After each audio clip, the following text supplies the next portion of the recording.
In the summer of 1948, in a small factory in San Antonio, Texas, something unexpected happened.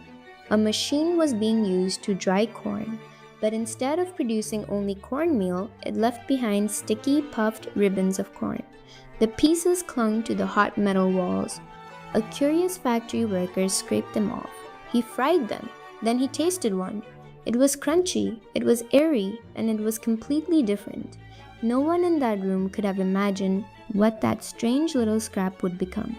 It would eventually become one of the world's most famous snacks. The man behind the factory was Charles Elmer Doolin. Doolin was already finding success with a corn chip called Fritos. He was not trying to create a cheese snack.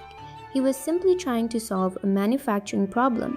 His Fritos production line used a machine that pressed corn dough through small holes, but the machine often became clogged. Leftover corn mash was treated as waste.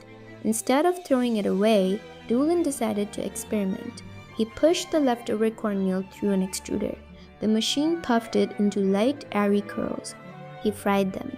Then he covered them with cheddar cheese powder, and a new snack was born. He called it Cheetos. The cheese was not just about flavor. By the late 1940s, powdered cheese technology had improved. Manufacturers could now create concentrated cheese flavor that could last much longer. That made it perfect for packaged snacks. The Frito company began selling Cheetos in 1948. The response was immediate. Stores in Texas and nearby states struggled to keep them on the shelves. Soon, Cheetos were being sold across America. The timing was perfect. Post-war America was changing.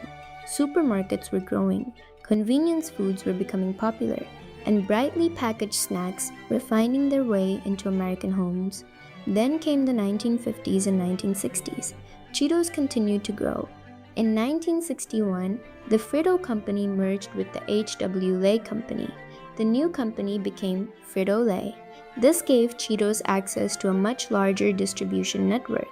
Then, in 1965, Frito-Lay merged with Pepsi-Cola. PepsiCo was born, and Cheetos suddenly became part of a global food empire. The snack itself also changed. New extrusion techniques created different shapes. There were the familiar crunchy versions, and there were the classic soft, airy puffs. The cheese coating also became more advanced. Cheddar, whey, and coloring helped create the bright orange coating we know today. That orange dust became part of the experience. Fans even gave it a nickname. They called it Cheeto. It became a cultural signature. Cheetos eventually spread around the world. But the flavors changed with local tastes. In Japan, some varieties focused on umami and seafood flavors. In India, spicier versions appeared. In Mexico, chili and lime became hugely popular. The brand stayed recognizable, but the flavors adapted to different cultures. Then came another major change: marketing. In 1986, Chester Cheeto was introduced. He was a sunglasses-wearing cartoon cat. He was cool, he was mischievous, and he quickly became one of the most recognizable snack mascots. Chester helped give Cheetos a personality. The brand was no longer just selling a snack, it was selling fun, it was selling rebellion, and it was selling a little bit of mischief. By the 21st century, Cheetos had become much more than a snack. It had become a cultural icon. Then came Flamin' Hot Cheetos. The origin story behind them has been debated for years. One famous story credits Frito-Lay employee Richard Montañez. Whatever the exact history, the product became a phenomenon. Spicy Cheetos created their own culture. They appeared on candy, on corn, on ice cream, and in countless creative food experiments. A simple corn snack had become something much bigger.